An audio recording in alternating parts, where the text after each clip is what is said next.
Okay, today I am going to do the specification comparison of all the recently announced full frame mirrorless camera. Yes, I am talking about the Nikon Z6 or Z6. I am talking about the Canon EOS R camera and the Sony A7 III. So I am going to compare all these three camera right now, and I am going to select out the best camera for you. So if you have any questions, you can drop it in the comment section below. But before we begin this video, do subscribe to our channel for future updates, live news and humors. That's really important to us, so do subscribe, it's free. Now let's begin. Let's talk about the image quality of all these three camera all together.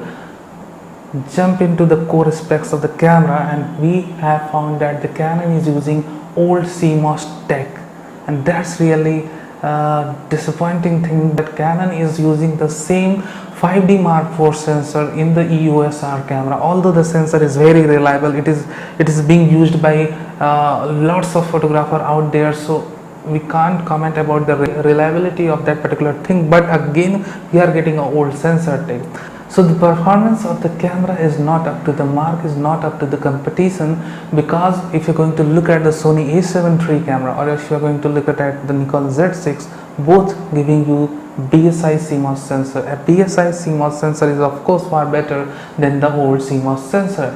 And let me tell you that the Canon is also giving you more megapixels, and that's a problem to me at least, because if you are getting more megapixels, or if you are putting more pixels in a sensor, the low light performance of the camera goes in a limited way, and that reflects in the spec sheet of the camera. You can look at the spec sheet of the camera. The Canon EOS R ISO range, either standard or expandable, is less or low compared to the other two competitors out there. So Canon EOS R camera is not up to the mark in terms of image quality compared to Nikon Z6 or the Sony A7 III camera. So if you are a photographer, or if you are a dedicated still shooter out there who damn care about the image quality of his camera and nothing else, then of course the EOS R is not right for you.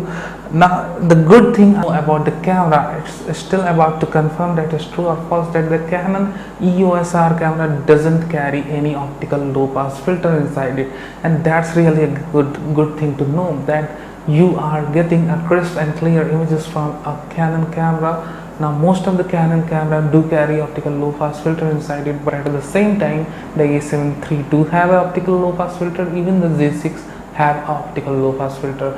So if you are going to talk about the sharpness in base ISO, let's talk about in ISO 100, 200, 400, 800, 1600, then Canon EOS R camera will going to outperform these two camera in base ISO competition.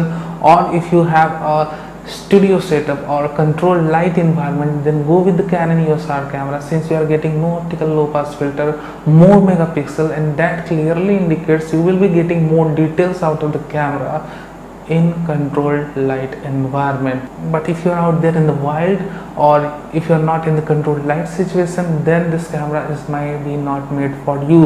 Again, if you talk about the autofocus sensitivity of the camera, the AF of the Canon is damn good compared to the other two. It is down below up to -6 EV. Z6 limited to -4 EV, A7 III camera limited to -3 EV. So what my recommendation is that Canon is carrying one of the world leading EF system inside it. Now this is the first time when Canon disclosed the number of autofocusing points in a Canon DPF sensor. I am following up Canon from the 70D, and even before that, and even at the time I am creating this video, I do know Canon engineers are working in the quad pixel CMOS AF sensor. I am going to put down all the links or the patents in the description box below. But yes, Canon is continuously doing hard work to improve the autofocus architecture of their cameras. Even now they are working to improve the DPF to next level to make a quad pixel AF sensor.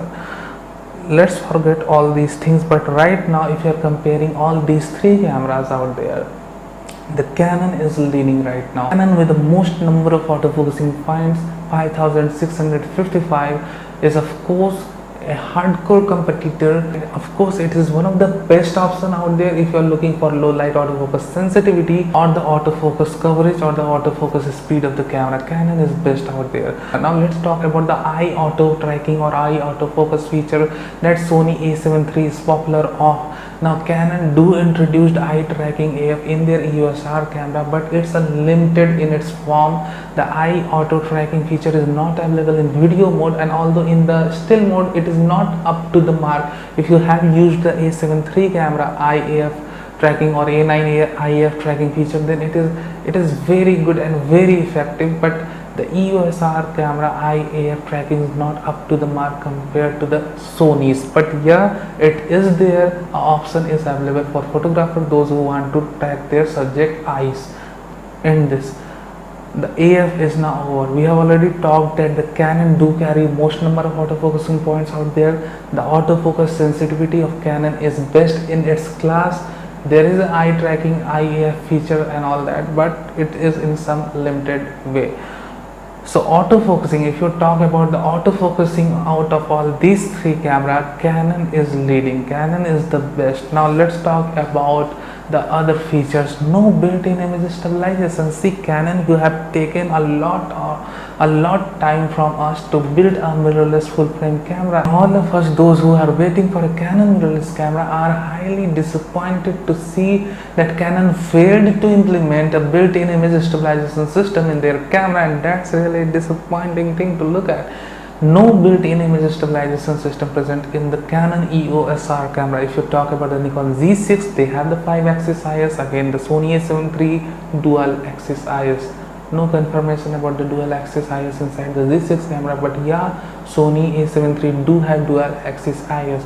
Now let's talk about the continuous shooting mode of all these three cameras. Now you will be surprised to know that a Canon camera that cost you more than $2,000 coming in the year of 2018 shoots approx 3 frames per second when the auto exposure and autofocus tracking is on. So that's a really disappointing thing to look at. Hey Canon, do something about this. Now look at the competition out there. Even Nikon Z6 is somehow limited. If you're going to put on the auto exposure and the autofocus in the continuous mode, the Z6 camera or the Z6 camera limited to 5.5 frames per second. A7 III all the way up 10 frames per second, leading out the competition right now. So again, if you're a sports shooter, then you have only one option out there, and the name is the Sony A7 III.